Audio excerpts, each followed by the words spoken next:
Hey, everybody, and welcome back to the Overlay, a poker podcast. We are up to episode 11. Brandon, are you with us today? I'm here. Alive and well. Here, alive and well in quarantine. It's May 15th, 2020. We are in the midst of COVID-19. Still COVID-19 out there, right, Brando? Still out there. You're in Indiana, though, and I'm obviously based in Illinois. And Yeah. we live only about 40 miles apart. Yep. Maybe 50, 40. An hour. It's an hour Right, and 10 an minutes hour from my max, house to your door to house. And door. I live on the far west side of Chicago, and obviously you are in Indiana. But the differences between Indiana and Illinois right now are staggering. Pretty wild. Restaurants are open. Ooh, have you gone out to eat yet? I haven't. Nice. They're not open for my county. Oh, that's right. You guys get the Illinois cushion, Yeah. as I like to call it. But restaurants open on Monday, so it's Friday. So 2 days. Here's a Restaurants popular are open. question that everybody's going to ask. Restaurants will be open for dine-in on Monday. Are you going to go eat on Monday? I won't be now. No. Do you think it'll be I would something maybe entertain it. I would maybe entertain the idea of going like out on a patio. All right, so outdoor Like eating you might be outdoor interested in, eating. but indoor eating, you're still kind of very much Yeah, no chance. right. Well, the good For thing now. is our second main sponsor of the Overlay Poker Podcast is Paramount Social in Houston, Texas, beautiful Houston, Texas. They are actually reopening next weekend, a week from today. Thursday or Friday they open up, so that'll be really great. Poker is back in Texas. Some rooms have already opened to some pretty good welcoming. Vegas, I believe, is starting to open up. Again, this is May 15th, so if you're listening to this after the fact, you know, that's about, I think the casinos in Vegas are going to start opening up, yeah? Yeah, I don't know the exact date, but I think it's close. I think they're coming to some pretty good ideas on when Vegas is going to open. It does seem silly to me that they are trying to jam in some like differences, like they're talking about because it's like health standards or health practices that they need to come up with, and that's why they're delaying the opening of the casinos. I mean, obviously it's for COVID-19, but they're jamming in there some like no smoking, like not allowing smoking in the on the floor anymore. Really? Yeah, like Planet Hollywood. I follow this Twitter at Vital Vegas, and they're pretty good. They share a lot of stuff. He's got like 60 or 70,000 followers, so I mean it's a pretty big account. And he had said, "Oh, Planet Hollywood is planning to open with no smoking," and freaking Caesars Entertainment, the actual Caesars Twitter responded, "False." And then they obviously got lit up by the people who want smoking to be banned in casinos, but you know. Really quick. I hate when they start parlaying other stuff. And again, we are gamblers. All I do in life is parlay one success into the next until it's either all gone or I bank some, right? I never parlay I never win a bet and go, that's it. Like I'm done. Lindsay and I were watching Cash Cab last night or the other night, and they got like the Bravo, the new one. Yeah, it's the same guy, but it's the new episodes. Yeah. So they got like new like social media shout out, and like they've updated the game a little bit. It's good. Right. It's still really good, and the questions are hard, but they're not like so obscure where like I get stuff on. I hate watching. I was going to say Star Trek. I hate watching Jeopardy because sometimes it makes me feel stupid. And I'm not dumb. I'm a pretty smart guy.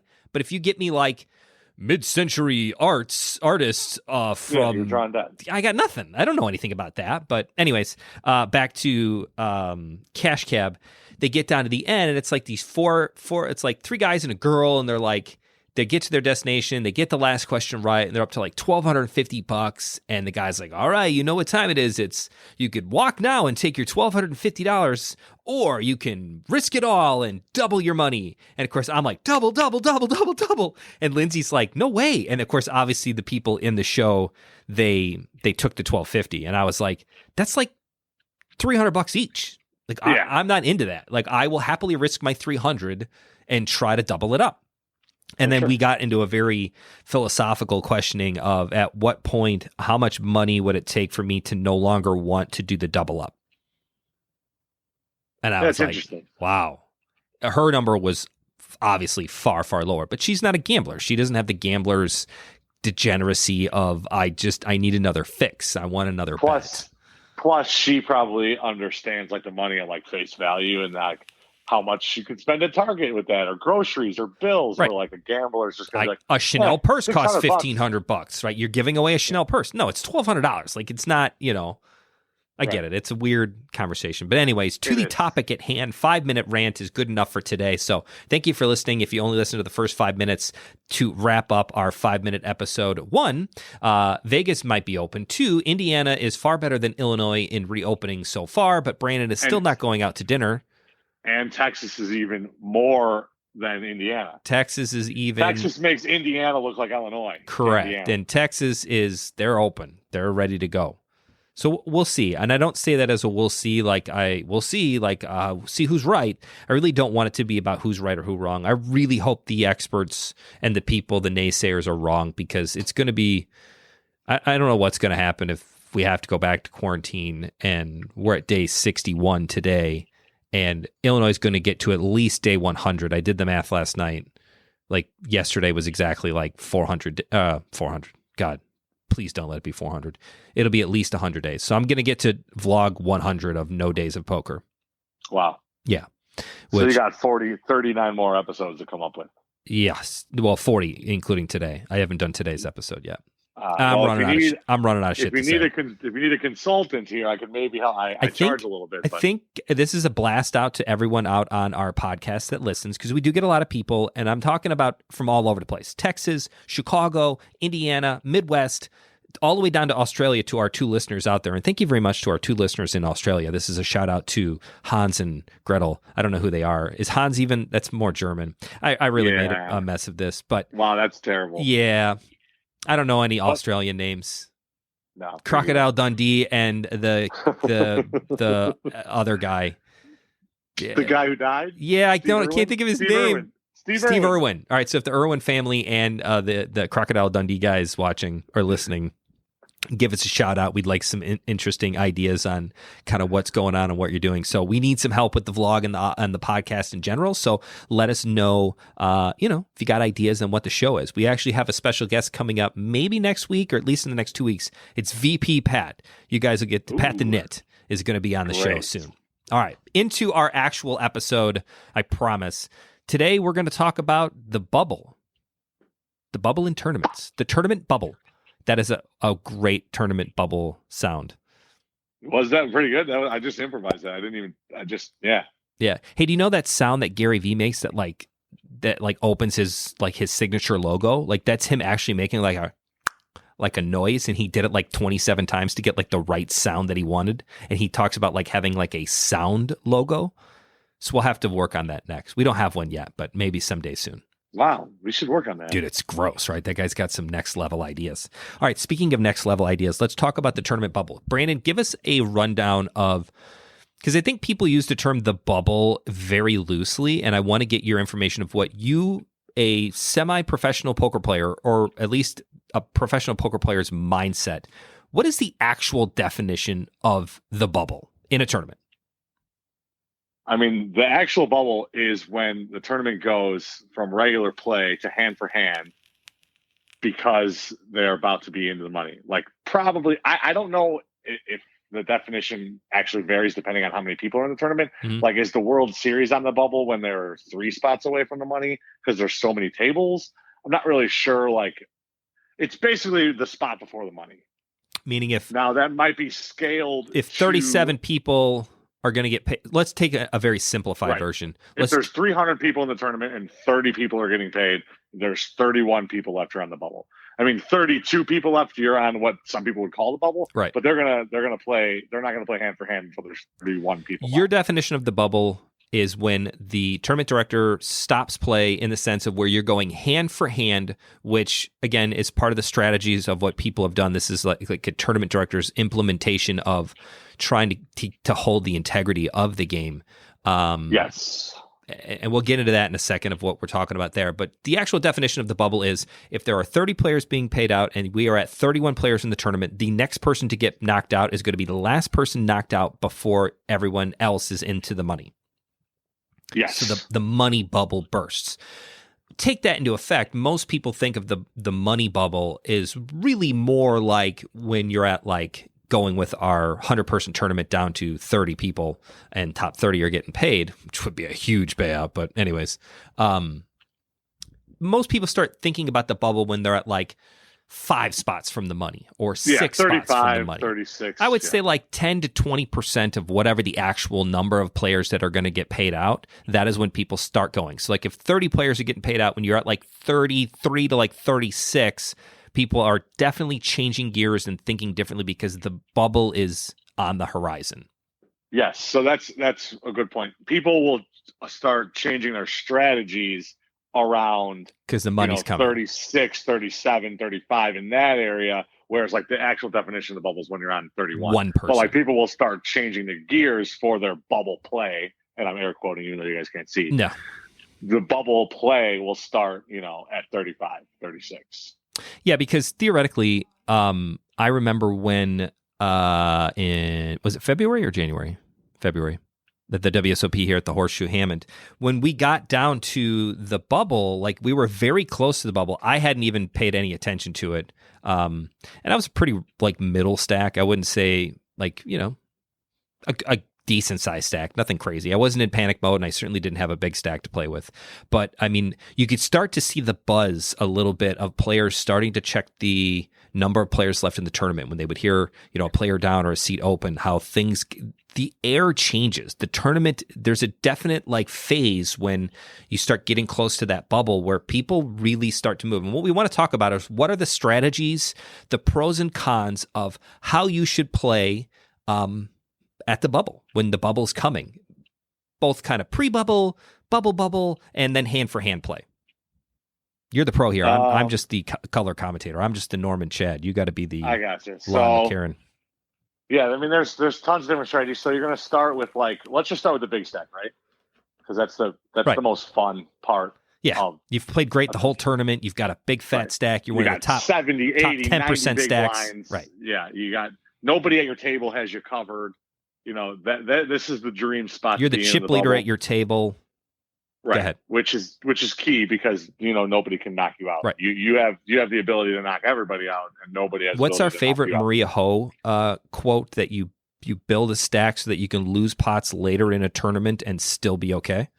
Yeah. Something You like build big chip stacks so you can lose a big pot deep in a tournament and still have chips. Nice. Which is like really, I've never really thought of it that way, but that's like so true because when I have a big chip lead, I'm just trying to like press. And I kind of get deflated when you lose that big pot. But like she's kind of spinning that as like, well, you did such a good job early that you lost that pot and now you are still in the middle of the pack. Like people would kill to be in that spot. Right. And you had a chance, good or bad, whatever the probabilities are, you had a chance to win an even bigger stack. So it's like you give yourself those opportunities to build a big stack. But anyways, go back to the bubble and big stack play. How does a big stack play during the bubble? I mean, they should be going kind of balls to the walls here. I mean, it's just use your position, use your position at the table. I think like the biggest thing for all chip stacks is you really need to identify the players at your table. Who are the guys that you think are going to try and squeak in? Who are the guys who are going for the win? Because it's really, you break it down into, there's 2 different kind of categories. It's either like, I'm trying to cash or I'm trying to win. Like, so you kind of got to classify everybody at the table. Because it's really min cashing a tournament shouldn't be the goal of anybody in any tournament ever. Nobody starts a tournament going, man, I really hope I just min cash this. Right. I hope I turn this 1,600 into 2,900. Is that a min cash? But yeah, it's like less than double these days. Okay, almost double, but not quite. They're paying out more people, so it's a little bit. The min cash is a little lower, but so you really need to go through and be like, all right, well, this guy's got 10 big blinds. He's going to be playing rock solid. He's already playing rock solid, and now he's on 10 bigs. His opening range is going to be absolutely narrow, thin. Aces, kings, queens, ace, king. That's it. Okay, you got him labeled. You go over to this pro-y kid who's been, splashing around 3-betting a lot. He's got 30 bigs. He can hurt you, and he'll probably play back at you because he knows that you're going to play back at him. So there's maybe a guy I want to stay away from. Here's a guy with 15 bigs. He's in a great spot, but he's going back to my generalizations. He's an old tight guy. So if he reships it on me, he's probably going to have a pretty solid hand. and you got to go through and identify this whole table. And then once you come up with good generalizations and good like ranges that you can put them on, then you can really lean on all the people that you can open any two cards on the button if the small blind and big blind are just going to, if you label them as they're going to try and min cash. Because it's really easy. You raise, and really then they fold 95% of hands, and if they shove on you, you fold. And it's like, cool, let's do it again. Next hand. Over and over. I'm going to just keep doing this. And the idea here is that if you're again, we're going with the big stack mentality. If I'm a big stack at the table, then this should be what you should be identifying. And then what you should be doing is you need to identify the people who are tightening up and trying to just make sure they make it through the bubble.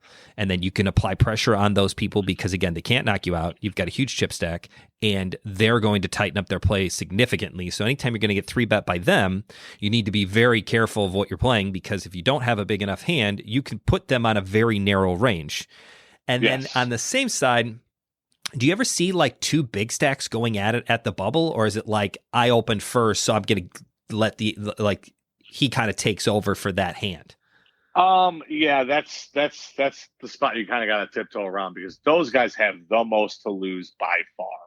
I mean, their equity in that part of the tournament is well above a min cash, how much money right. Meaning if I have their chips are worth. If I have a big stack and I open, 3 times the big blind, right? Blinds are 1,000, 2,000 just for easy math. I make it, 5, 6K, whatever the case may be. And it gets folded around to a middle stack in late position who 3-bets me. At that point, again, you can put people on their ranges that he's probably not playing into you, correct? Probably. Normal, you could at least put him on the range of saying the chances of him playing into me with a weaker hand than what I have, because you're giving yourself XX. Just, you didn't even look. You don't even know what your cards are. They're just, doesn't matter. That you can then put that player on his hand. So then if you don't have a premium hand, you can get out of the way. And if you do have a premium hand, the nice thing is you've been raising so often that people are going to put you on hot garbage. So maybe he's doing this with jacks and you finally got a real hand of queens. Bing, bang, boom. You can knock out a middle stack and then significantly increase your stack. Yes. But I'm going to play a little bit of devil's advocate. I think that middle stacks definitely have the most wiggle room in whatever they can do. I think that the big stacks are generally going to open more and try and press their stacks in general. If you have a top 5 stack in the tournament, you're opening way more than you normally are, and you should be. What is that? What is that in an orbit? Like, let's say you're still playing. You're going to open 4 hands in orbit. You're going to open the one hand that you actually pick up a hand, and you're going to open probably every single cutoff and every single button that gets folded to you, and then maybe one more hand. And, you're going to open a lot of hands. Okay. And it all really depends on who's on your right. If you have another decent stack on your right, stealing your position hand over hand and raising first, you're going to have to play back at them sometimes and tell them that it's not on the table. Keep them honest. But you go to the short stack, and they're going to, in general, have a very narrow range because, rightfully so. They need to squeak into the bubble to make it worth their time. This is in their mentality. They aren't going to shove ace 10 suited when they would have shoved ace 10 suited with 10 big blinds 4 hours ago, because it's probably the right play. But those little hands get narrowed out of their range. So I think that, in general, the short stacks play tight. The big stacks play loose. It's the guys with the middle stacks that really have the kind of fork in the road decision, because you can guarantee yourself locking up a cash and not losing that many chips by just folding. The bubble's going to last an hour at most. Yeah, if that. And it's a big tournament. 40, right. And you're playing a hand every 2 to 3 minutes when it's getting slow like this. So you're really only talking about 20 hands. That's 2.5 orbits. If you pick your 1 or 2 hands, you pick up your blinds, you paid for your orbits, you're going to chill, break even, make it through, no risk. Because once a lot of players would consider that a win. Because once the money bubble bursts, things kind of go back to normal, right? It speeds up and catches itself. Things open up a little bit, right? And then I feel like you get another kind of bubble type mentality when you get towards the final table, right? Because people want to make the final table of a tournament, even though it may not pay out anything. I guess if we're saying you're in the money, it doesn't really matter. Like getting 11th place or getting 10th place, which is the unofficial final table, like it doesn't really matter. But people want that experience. They want to feel like they made it to the final table. It's an accomplishment in itself, which I mean, it's important. I remember every final table I've ever made, and I'm even talking about like rinky-dink little tournaments that we played in poker rooms in like Tunica, Mississippi, when we were just on like a little poker vacation, and it was like, that was awesome. Like I made the final table, and I really only like barely 3x'd my money. I mean, it was a $150 buy, and I think I got like $450 or whatever, but still, like you just felt better about getting to the final table. You could tell people, I made it to the final table. Yep. And it's weird because the money that might not, but if you look at like the WSOP final 10 and like to make it to what was the November 9, now the final table, like if you look at the bust hands, it's like aces versus kings. Like the one year it was aces versus kings, like a couple years back. It's just like, these are the type of hands that it has to take because everyone is so squeezed, and chip leaders absolutely love this spot. They hope it lasts forever. They literally hope it lasts forever. Like the guy who is the most chips at the final 10 of a WSOP couldn't love life more. He probably has a chance to, not double his chips, but increase his chip stack and become a overwhelming chip leader. I think it's the reason why you always see kind of an overwhelming chip leader at the WSOP final table. Because one person takes that lead of being, I am the bully, I am the aggressor, I am going to raise a ton all the time and put you to the test, and you can either call me or not. It's up to you, but I'm going to raise 6 out of 9 hands. Yep. And good luck. God bless you. It's a $500,000 money bubble. Because can we do the math really quickly? Fame. And I want to talk about this because I think it's important, and I want to just make the math very simple. If the blinds are 1,000, 2,000 with the big blind 80, that means there's 5,000 available every single hand before any person calls, correct? Uh-huh. Yep. All right, so if I raise 4 hands in a row from middle to late position, right? Yep. 4 hands in a row, and how many of those hands do I need to just pick up the blinds and move on to make it profitable? Like 1 or 2, right? Right. I think if I raise 4 hands in a row, that's 5K, 5K, 5K, and I win 1 of them? If you win 1, you're going to profit 5K, and then if you lose the other 3, you're going to lose 15K for a minus 10K loser. Right.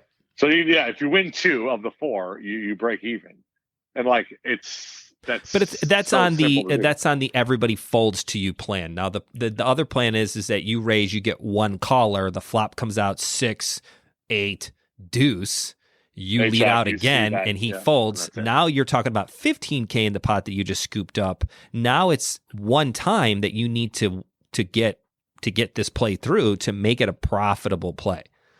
Yeah, and it's so that's going to happen all the time in these tight. I mean, that happens a lot when you're not in the bubble. You raise the button and it folds through. Like imagine on the bubble with these guys playing such tight ranges. I want to go back to my middle stack. The other side, I said the one side of the road is just you very aggressive. No, the one side of the road was just you just chill and you make the money. And I gotcha. The other side of the road is you can make it miserable for the big stacks because you have the perfect kind of stack. I know it kind of contradicts what you said earlier, but you have the perfect kind of stacks to make them slow down. You have the perfect kind. You can 3-bet them with nothing because they have nothing. Right. And they're supposed to have nothing. Right. But you have the image of like, oh, well, I only have 20 bigs. I only have 16 bigs. 16 to 22 bigs is like the perfect reshove.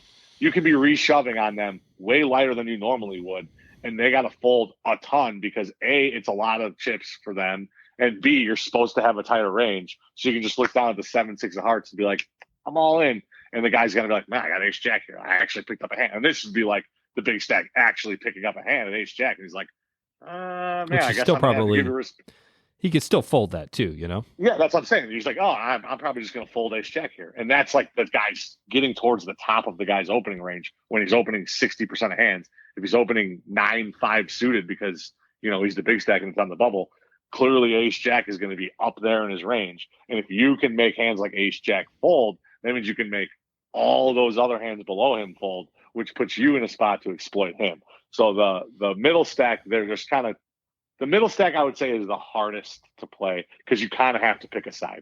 The big stack knows what he has to do. The short stack knows what he has to do.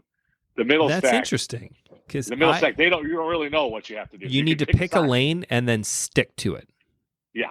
Because I feel, and I think I've just recognized a flaw in my game.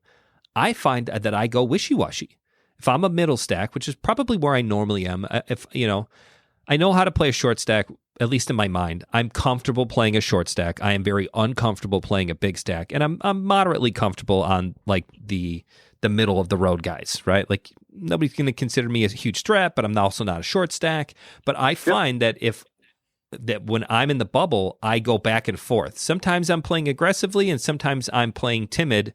And actually, but the problem is I go back and forth. I don't represent one side or the other. It's like an unbalanced perfection without me actually trying to do it.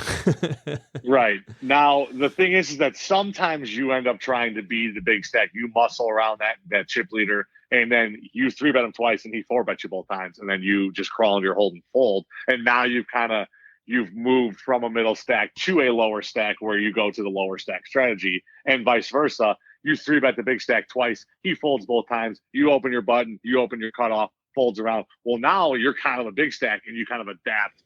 So you pick a lane and you go to it, but then your lane based on how the hands play out. Your results kind of tear you away out of the middle and either into the upper chip stack or into the lower chip stack, and then you just tighten up or loosen up accordingly. So it's really weird for a middle stack to play. And I always find it really depends on what your table's like. And then if heaven forbid you have a table where the big stack is playing passive because he's like, I don't need to get involved here. Like, let these little guys fight it out. I'm good for another 4 hours. I'm going to go smoke a joint while you guys figure this out. Like if that is the case, then you need to be like, well, I'm going to be that big stack. Like, the table might do it for you. And then if you got little guys jamming it all in, they're like, I don't care about a min cash. I got 9 big blinds. Pew, pew, pew, pew, pew. And you got guys all over the place shoving it all in. Well, then you're like, all right, I'll just chill out here and just let them. They're going to knock each other out here relatively shortly. You're going to take 4 small stacks and turn it into 1 regular stack. Right. So you kind of can let the table pick for you, I guess would be my sum it up. If you're a middle stack and you don't know which way to go, watch an orbit and see if the table's telling you, man, I should really have opened up ace-4 offsuit there, where I just instantly looked at it and mucked it because, I'm on the bubble and I don't need to get involved with a crappy hand like ace-4 offsuit. But maybe you should be. It's an interesting thought process to how the table itself can affect your play. And and I know it does, because if you get people that are doing wild things, like you either join in the nonsense or you kind of take a step back and be like, I'm going to let the piranhas do what they got to do, and then I'll jump in later when it's a little bit less crazy. But it's interesting. It's interesting how if you're middle stack, you have to do kind of a couple different things. You need to identify the players at the table, who's being the aggressive ones and who's not. Is it the middle stacks that are taking the lead? Is it the big stack that's taking the lead? Do you have a couple of Jordans at your table where the short stacks are taking the lead and just opening every single hand going, I dare you to try to knock me out? Because people are afraid of the bubble.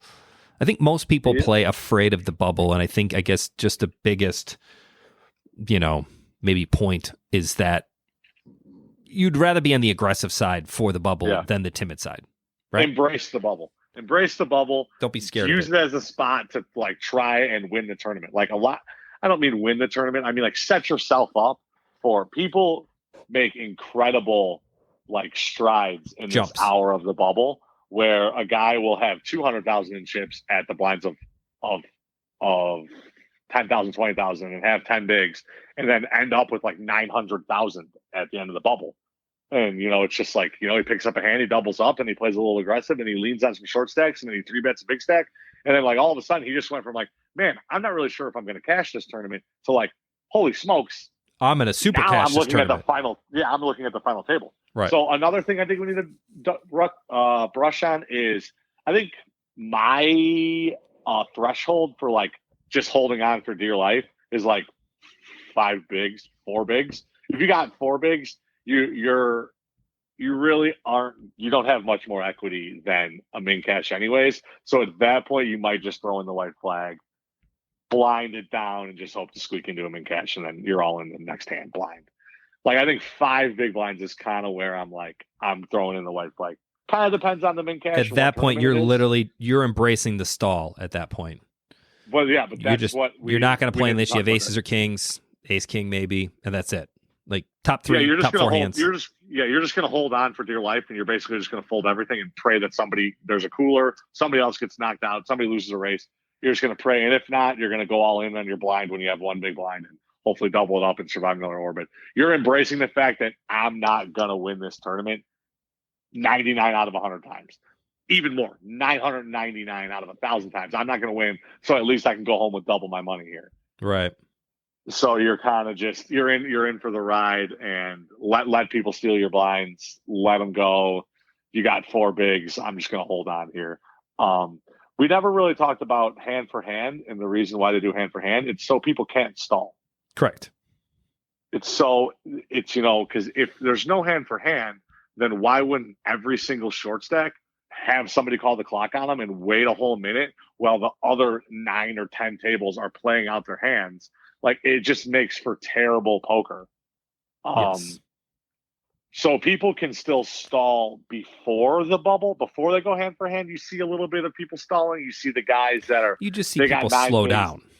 You see people slow down. You see people look at the clock. You see people stand up and see if there's an all in. You see people checking the number count in the bottom left hand of the Bravo thing. Those are generally the guys that you're going to want to lean on when you actually get to the bubble, because they've told you that the min cash matters to them. Right. They're just hanging on for dear life. They're hanging on. And so their 9 big blinds are not going in there unless they have an absolute premium. So I can open up any 2 cards when I'm on the button and they're in the big blind and be very comfortable playing. Sweet, I take it down. And all I have to do is double it, because they're not going to play. They're not going to even hands like King Jack suited. And I know I'm just making up random hands here, but King Jack suited, you double it to 2 bigs. It folds the small blind. The big blind only has to put in 1 more big blind. He already has his big blind and his big blind ante. He has 2/3 of the money in. He's not going to flat and to see a flop like you totally should. The math says you should 100% be seeing flops, if not shoving here with King Jack of Hearts. But he's in his mind that like, nah, I don't need to play King Jack of Hearts. What if the guy's got King Queen, Ace Queen, right, Ace Jack? What if he's got me dominated? Or like, what? I mean, even if he's got pocket 4s, I got to win a race now for all my tournament life. Right. They don't want that risk. They're happy with, I'll take my 20 big blinds. I'll miss 3 or 4 orbits, go down, 25% of my stack. I will punt off so that I can get through the bubble here, get a cash, and still be okay with 15 big blinds after the bubble bursts. Yep.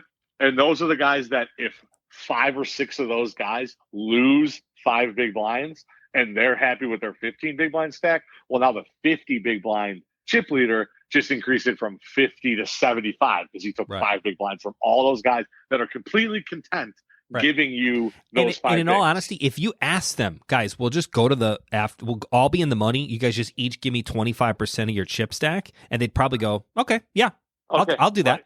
And I'm in the money. Yeah. You're in min cash. You're in. I mean, when you put it that way, it sounds crazy. Wait, hold on. I'm going to give you 25% of my stack for nothing.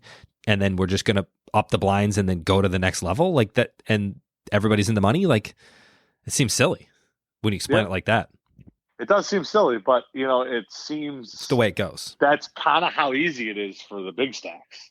So you're missing out on, I shouldn't say free money. You're missing out on a good opportunity to take in free chips by just clicking the raise button. So Brando's bubble advice, if you're at 4 or 5 big blinds, you're cool with just, hey, lock it up, stall, hang out until the bubble burst and try to get in there and min cash it. What's the next spot? Like the short stack spot. The next is 6 to 14.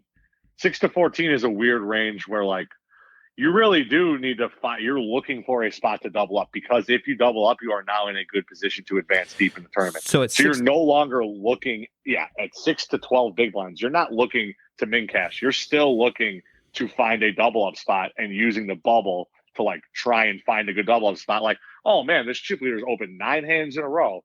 And because he's playing the bubble, I have ace-8 suited here. This is like borderline. The math says maybe, but like I know it's slam dunk because he's raising everything. And then I put it in, and he's like, nah, I got ace-4, I call. And you found a double up spot, which is a slam dunk spot because you're not scared of the bubble, whereas the people scared of the bubble would fold ace-8. And, but you found a spot, and now you go from 9 bigs to 18 bigs, and now you are in the running to play a whole different style of middle stack it and pick a side, whichever side you want to choose with that. But now you've advanced yourself at least another hour or 2 into this tournament where you can phase out another orbits and orbits of just stealing and hanging along where, at the 6 big blind, you don't have that luxury. You need to find a spot. So use the bubble to find a good spot, even if it means, oh man, how does this guy raise 9 hands in a row? And he picked up ace jack and I have ace 8 suited. And then he wins and I bubble. Well, too bad. 90% of the time or 80% of the time, right? Whatever percent of the time, you're going to double up. And then it's just to go much deeper than the min cash, that's what you should be thinking about, right? It's a long game. It's not a short game. The long game here is if you can do that regularly, and 80% chances here of probability of you winning the hand and doubling up and getting further into the tournament, which gives you a chance to win. It gives you a chance to win more money. The 1 out of 5 times 200,000 up top, right? Yeah. I mean, it's fine. Take those 1 out of 5 losers, because 4 out of 5 times it's a profitable play. And I know it sucks because the WSOP only comes once a year, and you're on the main event bubble, and like 3,000 is a decent chunk of money. I couldn't imagine how tight it gets at the main event bubble. Like, it's got to be insane. Like, people's asses must be like sealed shut. Yep. Puckered. Can I say ass puckered on a podcast? I mean, I just think did. So. You're all right. It's too late. You said it twice, actually. I did. Ass pucker. All right. That was puckered, not the other word. I don't want to get too graphic here. All right. So we got on you're willing to die on the bubble and hang on, and you're just floating in that raft and hoping Jack lets you go at some point. You're Jack in the Titanic. You're Jack. Yep. You're in the water. You're going to die of hypothermia. You know it. I know it. The question is, can I outlast just a little bit longer to get 1 min cash in here? Or convince Rose to move over. She ain't moving. Rose is the 6 to 14. She's looking for a double up spot. She knows what she's doing. She knows where she's going. She's willing to kind of risk that busting of the bubble because it's a profitable play. 4 out of 5 times you're going to proceed further in the tournament, and the one time you don't, hey, this again, it's a profitable play. So you're kind of thinking middle stack players are like when they're at 15 to like 30? No, 30 is kind of big. 15 to 20? 15 to 25. Okay. 25 would be a really big stack. But and that's those are the people that are the wild cards. That's what I've been saying this whole time. Those are the people that can hurt the big stacks. They can hurt the little stacks. They can hurt the middle stacks. They can play tight. They can play loose. They can 3-bet. They can just hang on. They have the full range of everything. Which is they're playing a regular tournament where they're trying to be unbalanced. They're trying to do different things they can play into the other players. And again, the nice thing is you're playing against players whose ranges they are basically wearing on their shirt sleeves. You know what they're doing. Short stacks, they're playing super high end. Big stacks, you can put them on a huge range and you can put pressure on them because you're the middle stack. I think this is good. I think this is good, solid bubble play. And when you talk about the ranges that you don't really know are the other middle stacks. So is he 3-betting light because he has the chips? Is he 3-betting because he has kings and he's super tight? And you don't really know, which is why middle stacks, I guess, are the hardest to play. And then it's also they're the hardest to play against, and it's the hardest to play at the same time. Right. Yeah. And then you got the big stacks, which are just the rich white ladies that are sitting in the boats already, in the lifeboats. We're still going with the Titanic. I love it. Oh, well, we're there. So, you got those. They ain't dying. No, they're going to survive. They're going to see another tournament. They know what they're doing. Their mid-cash woes are they're long gone. It's just how much money am I going to make on this trip? Correct. It's like how many of these people that are floating in the water are we going to pick up and put in my boat? So my boat's stacked for when we go find the rescue boat. Right. I mean, right. Yeah. That's good. That's good. And it's really fun. It's really fun to be a big stack on the bubble. I have never been a big stack in the bubble. Especially when the blinds are kind of big and you're just like, because, we haven't even talked about, and I know we don't have enough time for this, but we haven't even talked about like what happens when the big stack in the tournament is only 30 bigs and everything else crunches down and the middle stacks are 10 to 12 bigs and the short stacks are 4 to 6. Everything crunches down even more.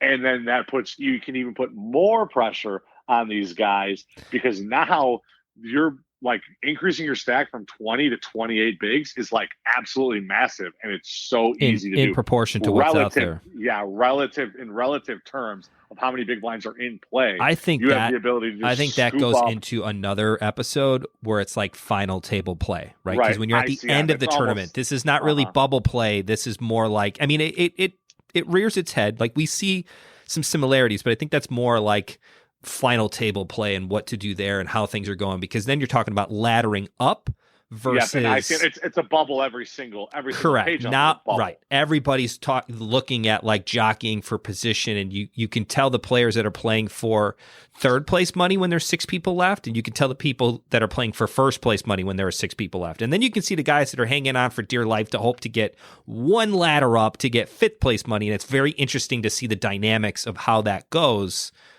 It's insane. Yep. So that's probably going to be episode 12, I would say. I think that might be a good one. So let us know what you think about that. ICM and, final table play. Final table play, yeah. Well, that was our episode about the Bubble Boy. What was the bubble question in Seinfeld when they go to see the Bubble Boy? Oh, I've never seen one Seinfeld episode. Oh my gosh, watch it. It's great. There's a whole Bubble Boy episode where he goes to play Trivial Pursuit with the Bubble Boy. George does.